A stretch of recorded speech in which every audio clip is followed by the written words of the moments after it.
Hello friends. एक छोटा सा टॉपिक रह गया था डे 5 का, जो पार्ट 2 था वो थोड़ा लंबा हो गया। तो सोचा शायद आप बोर हो जाओगे, इसलिए प्रेफरेंस शेयर वाला जो टॉपिक था वो पेंडिंग रह गया।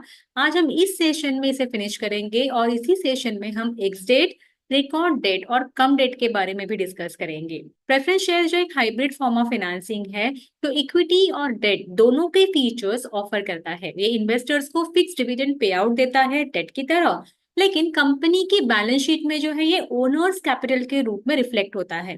तो प्रेफरेंस शेयर्स पर रिटर्न के रूप में डिविडेंड मिलता है, लेकिन ये एक फिक्स्ड रेट पर होता है।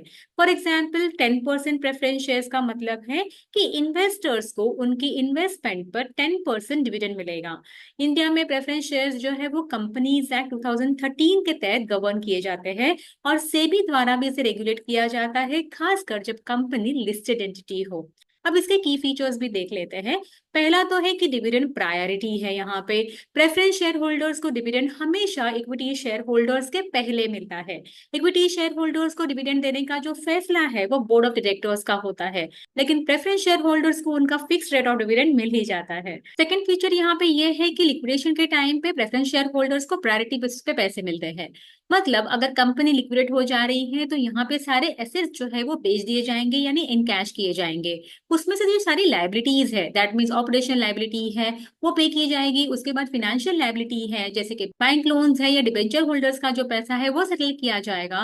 और फिर जो कुछ पैसा बचता है वो शेयर होल्डर्स को मिलेगा। लेकिन अगर यहाँ पे प्रेफरेंस शेयर होल्डर्स है, मतलब कंपनी ने प्रेफरेंस शेयर इशू किए हैं, तो इक्विटी शेयर होल्डर्स को पैसे मिलने के पहले प्रेफरेंस शेयर होल्डर्स का जो हिसाब किताब है वो सेटल किया जाएगा। जनरली प्रेफरेंस शेयर्स जो है वो वोटिंग राइट्स के साथ नहीं आते हैं unless dividends are unpaid for a specified time. तो अगर कंपनी ने प्रेफरेंस शेयर होल्डर्स के डिविडेंड पेमेंट के ऊपर डिफॉल्ट किया है तो सर्टेन केसेस में उनको वोटिंग राइट्स मिल सकते हैं। आपको पता ही होगा कि इक्विटी शेयर जो है वो परपेचुअल होते हैं, मतलब बॉन्ड्स के जैसे इनकी कोई मैच्योरिटी डेट नहीं होती है। जब तक कंपनी है तब तक इक्विटी शेयर्स रहेंगे, लेकिन प्रेफरेंस शेयर जो है वो मैच्योरिटी के साथ इशू किए जा सकते हैं। इनको रिडीमेबल प्रेफरेंस शेयर्स बोला जाता है। से for example 10% preference shares of ₹100 is matured after 20 years. अगर ऐसा फीचर है इस प्रेफरेंस शेयर का, तो 20 ईयर्स के बाद होल्डर को इन्वेस्टेड अमाउंट जो है वो वापस की जाएगी। वैसे तो प्रेफरेंस शेयर्स कई टाइप के इशू होते हैं, जैसे कि कन्वर्टेबल शेयर्स। इसमें प्रेफरेंस शेयर्स एक स्टिपुलेटेड पीरियड के बाद जो है इक्विटी में कन्वर्ट हो जाते हैं। क्यूमुलेटिव प्रेफरेंस शेयर्स टाइप में अगर कोई एक साल कंपनी डिविडेंड नहीं देती because of losses or any other reason, then next year accumulated dividend जो है 2 साल का उन्हें मिल जाएगा। वैसे तो नॉन क्यूमुलेटिव प्रेफरेंस शेयर्स भी होते हैं, जिसमें अगर किसी साल कंपनी डिविडेंड नहीं दे पाती तो वो राइट फॉरफिट हो जाता है। वैसे इन्वेस्टर्स जब भी प्रेफरेंस शेयर्स में इन्वेस्ट करते हैं तो उन्हें ये फीचर्स की जानकारी होनी एक्सपेक्टेड होती है। In certain cases companies issue partly convertible cumulative preference shares where two features are combined together. तो यहाँ पे पार्टली पेड शेयर्स है, मतलब certain shares will get converted into equity and rest will be redeemable after a stipulated period. India में preference share से जुड़ा जो dividend income है वो इन्वेस्टर्स के इनकम टैक्स स्लैब के हिसाब से टैक्सेबल होता है। यहाँ पे कंपनियां फंड रेजिंग तो कर रही है, लेकिन वोटिंग राइट्स यहाँ पे डाइल्यूट नहीं हो रहे हैं, जो कंपनी के लिए एक फायदेमंद एस्पेक्ट है। रिलायंस इंडस्ट्रीज है, टाटा कैपिटल है, जेएसडब्ल्यू स्टील है, ऐसे कई कंपनियां जो है वो लॉन्ग टर्म फाइनेंसिंग के लिए प्रेफरेंस शेयर्स का उपयोग करती है। हालांकि इनका मेन इन्वेस्टर बेस जो है वो इंस्टीट्यूशन इन्वेस्टर्स होते हैं, जैसे कि mutual funds, insurance companies etcetera. Retail investors इसमें कम रुचि लेते हैं क्योंकि इनमें लिक्विडिटी की कमी होती है। ज्यादातर केसेस में प्रेफरेंस शेयर्स जो है वो प्राइवेट प्लेसमेंट द्वारा इशू किए जाते हैं, मतलब सेलेक्ट सेट ऑफ इन्वेस्टर्स जो है उन्हीं को ये ऑफर किए जाते हैं। यहाँ स्क्रीन पे आपको इक्विटी और प्रेफरेंस शेयर्स का डिफरेंशिएशन जो है उसका चार्ट दिखाई देगा। वीडियो को पॉज करके आप इसको पढ़ सकते हैं। अब हम बात करते हैं एक्स डेट, रिकॉर्ड डेट और कम डेट की।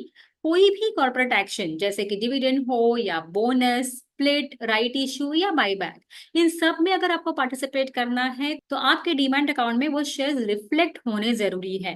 तो फर्स्ट देखते हैं रिकॉर्ड डेट क्या होती है। ये वो डेट होती है जब कंपनी ये तय करती है कि किन शेयर होल्डर्स को कॉर्पोरेट एक्शन का लाभ मिल सकता है। सेकेंड है एक्स डेट। ये आमतौर पर रिकॉर्ड डेट के एक दिन पहले की होती है। अगर आपने एक्स डेट या उसके बाद शेयर परचेज किए तो आपको कॉर्पोरेट एक्शन का बेनिफिट नहीं मिलने वाला है। और थर्ड कॉन्सेप्ट है कम डेट का। ये लास्ट ट्रेडिंग डे है जब स्टॉक कॉर्पोरेट बेनिफिट के साथ ट्रेड करता है। एक रियल लाइफ एग्जांपल भी ले लेते हैं यहाँ पे आईआरसीटीसी का। आईआरसीटीसी ने डिविडेंड अनाउंसमेंट किया था ₹4 पर शेयर के हिसाब से, that is 200% of the face value. इनकी फेस वैल्यू जो है वो ₹2 की है। एक्स डेट यहाँ पे दी थी 13 नवंबर 2024। रिकॉर्ड डेट थी November 14, 2024। तो बस यहाँ पे आईआरसीटीसी का डिविडेंड पाना है तो यहाँ शेयर होल्डर्स 13 नवंबर के पहले दिन तक यानी कम डेट तक शेयर्स बाय कर सकते हैं, दैट मीन्स 12 नवंबर तक, प्रोवाइडेड वो ट्रेडिंग डे हो। तो अब ये भी देखेंगे कि प्राइस एडजस्टमेंट कैसे रिफ्लेक्ट करेंगी on stock exchange after the declaration of dividend.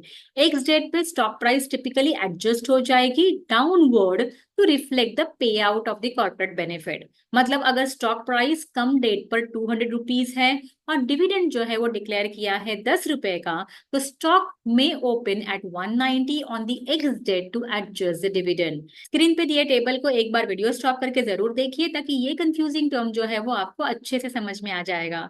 मुझे उम्मीद है कि आज का सेशन आपको समझ में आ गया होगा। अगली वीडियो में हम कंपनी रिजर्व्स पर चर्चा करेंगे और देखेंगे कि मजबूत रिजर्व्स क्यों जरूरी है। Till then keep investing and happy learning.